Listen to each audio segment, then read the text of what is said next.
ನಮಸ್ಕಾರ. ಡಾಕ್ಟರ್ ಸಿದ್ದು ಅವರು KK news Kannada channel ಅಂತ ಒಂದು ಒಳ್ಳೆ ಯೂಟ್ಯೂಬ್ ಚಾನೆಲ್ ಅವರು ಓಪನ್ ಮಾಡಿದ್ದಾರೆ. ಆ ಯೂಟ್ಯೂಬ್ ಚಾನೆಲ್ನ ವಿಶೇಷತೆ ಅಂತ ಹೇಳಿದ್ರೆ ಅದರಲ್ಲಿ ಕೇವಲ ಸಣ್ಣ ಮಕ್ಕಳು ದೊಡ್ಡವರು ಯಾವುದೇ ಒಂದು ವಯಸ್ಸಿನ ಅಂತರ ಇಲ್ಲದೆ ಹೆಚ್ಚು ನಮ್ಮ ಕನ್ನಡಕ್ಕೆ ಸಂಬಂಧಪಟ್ಟಿರುವಂತಹ ಕರೆಂಟ್ ಅಫೇರ್ಸ್ ಎಲ್ಲ ಮಾಹಿತಿ ಸಿಗ್ತಾ ಇದೆ. ದಯವಿಟ್ಟು ಹೆಚ್ಚಿನ ಸಂಖ್ಯೆಯಲ್ಲಿ, ಅದರಲ್ಲೂ ನನ್ನ ಯುವ ಸ್ನೇಹಿತರು ಹೆಚ್ಚಿನ ಸಂಖ್ಯೆಯಲ್ಲಿ ಯೂಟ್ಯೂಬ್ ಚಾನೆಲ್ನ ಸಬ್ಸ್ಕ್ರೈಬ್ ಆಗಿ ಫಾಲೋ ಮಾಡಿ ಹೆಚ್ಚು ಕನ್ನಡ ಪರ ಜ್ಞಾನವನ್ನ ಬೆಳೆಸ್ಕೊಳ್ಳಿ ಅಂತ ಹೇಳೋದಕ್ಕೆ ಇಷ್ಟಪಡ್ತೀನಿ. ನಾನು ನಿಮ್ಮ ನಿರೂಪಕಿ. ರಾಜ್ಯಪಾಲರು ನಮಗೆ ಮತ್ತೆ ಪದೇ ಹೇಳಬೇಕಾಗಿಲ್ಲ. ರಾಜ್ಯಪಾಲರು ಕೇಂದ್ರ ಸರ್ಕಾರ BJP ಅವ್ರು ಏನು ಹೇಳ್ತಾರೆ ಅದನ್ನು ಮಾಡ್ತಾರೆ. ಅದ್ರಾಗ ಎರಡು ಮಾತಿಲ್ಲ. ಅದು ಸತತವಾಗಿ ಅವ್ರು ಪ್ರೂವ್ ಮಾಡ್ತಾ ಇದ್ದಾರೆ. ಈಗ ರಾಜ್ಯಪಾಲರಿಂದ ಬೇರೆ ಏನು ಅಪೇಕ್ಷೆ ಮಾಡಲಿಕ್ಕೆ ಸಾಧ್ಯ ಇಲ್ಲ. ಇದು ನಮಗೆ ಎಕ್ಸ್ಪೆಕ್ಟೆಡ್ ಇದು ಅವ್ರು ಮಾಡ್ತಾರೆ ಅಂತೇಳಿ. ರಾಷ್ಟ್ರಪತಿಗಳಿಗೆ ರವಾನೆ ಮಾಡಿದ್ದಾರೆ. ಗೊತ್ತಿದೆ ಅದು ಅವ್ರು ಮಾಡುವಂಥ, ನಮ್ಗೆ ಗೊತ್ತಿದೆ ಇವ್ರ ರೀತಿ ಮಾಡ್ತಾರೆ ಅಂತೇಳಿ. ಬೇರೆ ಏನು ಇವರಿಂದ ಅಪೇಕ್ಷೆ ಮಾಡುವಂಥದ್ದು ಇರಲಿಲ್ಲ ನಮಗೆ. ನೋಡಿ, ದ್ವೇಷ ಭಾಷಣ ಯಾರೇ ಮಾಡಲಿ, ಅದು MB ಪಾಟೀಲೇ ಮಾಡಲಿ, ಶರಣ್ ಪ್ರಕಾಶ್ ಪಾಟೀಲ್ರೇ ಮಾಡಲಿ, ಯಾರೇ ಮಾಡಲಿ, ಏನ್ರಿ ಇವತ್ತು ನಮ್ಮವ್ರು ನಮ್ಮ ಜಿಲ್ಲೆದಾಗ ಒಬ್ರು ಅದಾರ ಏನ್ರಿ, ಅವ್ರು ಅನ್ಸು ದ್ವೇಷ ಭಾಷಣ ಬಹುಶಃ ಯಾರೂ ಮಾಡಿರ್ಲಿಕ್ಕಿಲ್ಲ ಇಡೀ ದೇಶದಲ್ಲಿ.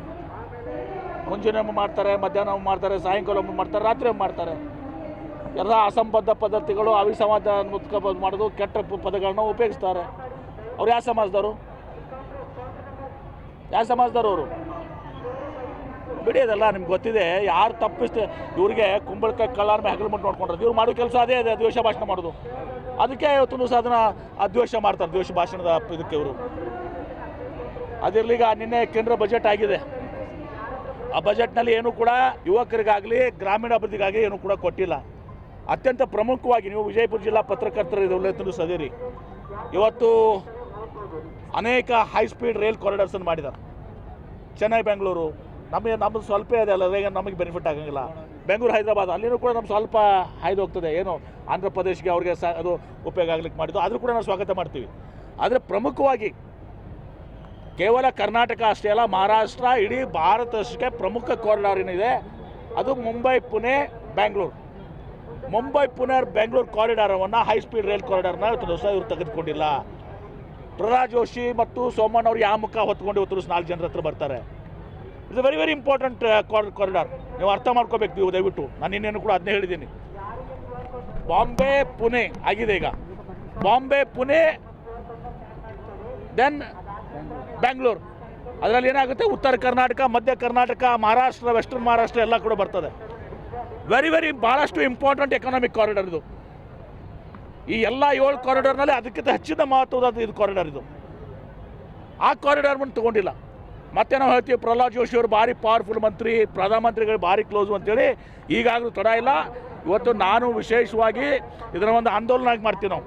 ಎಲ್ಲ MPಸು, ಮಹಾರಾಷ್ಟ್ರ MPಸು, ಕರ್ನಾಟಕ MPಸು ಎಲ್ಲರೂ ಕೂಡ ಇವತ್ತು ಸಹ ಈ ಕಾರಿಡಾರನ್ನು ಎಲ್ಲಿವರೆಗೆ ಮುಂಬೈ ಬೆಂಗಳೂರು ಕಾರಿಡಾರ್ ಇನ್ಕ್ಲೂಡ್ ಆಗೋದಿಲ್ಲ ಅಲ್ಲಿ ತನಕ ನಾವು ಭಾಳ ದೊಡ್ಡ ಪ್ರಮಾಣದಲ್ಲಿ ಈ ವಿಷಯದಲ್ಲಿ ಜನಜಾಗೃತಿ ಹೋರಾಟವನ್ನು ಮಾಡ್ತೀವಿ.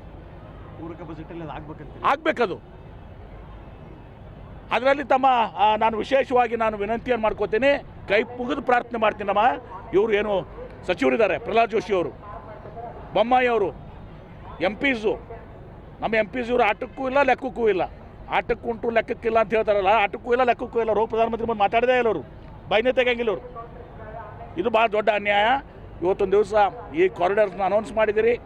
ಈಗ ಈ ಕಾರಿಡಾರ್ ನೀವು ಜರ್ಕತ್ತ ಅದರಲ್ಲಿ ಬಿಟ್ಟರೆ ಇದು ಕರ್ನಾಟಕ ರಾಜ್ಯಕ್ಕೆ, ಉತ್ತರ ಕರ್ನಾಟಕ, ಮಧ್ಯ ಕರ್ನಾಟಕ ಮತ್ತು ಇದು ಕೇವಲ ಕರ್ನಾಟಕ ಅಷ್ಟೇ ಅಲ್ಲ, ಮಹಾರಾಷ್ಟ್ರಕ್ಕೂ ಅಷ್ಟೇ ಮಹತ್ವದಿದೆ ಮತ್ತು ಭಾರತ ದೇಶಕ್ಕೂ ಅಷ್ಟೇ ಮಹತ್ವದಿದೆ. Connecting Mumbai and Bengaluru. ಒಂದು ಫೈನಾನ್ಷಿಯಲ್ ಕ್ಯಾಪಿಟಲು, ಇನ್ನೊಂದು ಟೆಕ್ ಕ್ಯಾಪಿಟಲು. ಇದಾಗ್ತಿದ್ರೆ ಪ್ರಯೋಜನ ಇಲ್ಲ. ಇದನ್ನು ಹೈಲೈಟ್ ಮಾಡಿರಿ ನೀವು. ದ್ವೇಷ ಭಾಷಣ ತೊಗೊಂಡು ಏನು ಮಾಡ್ತೀರಿ?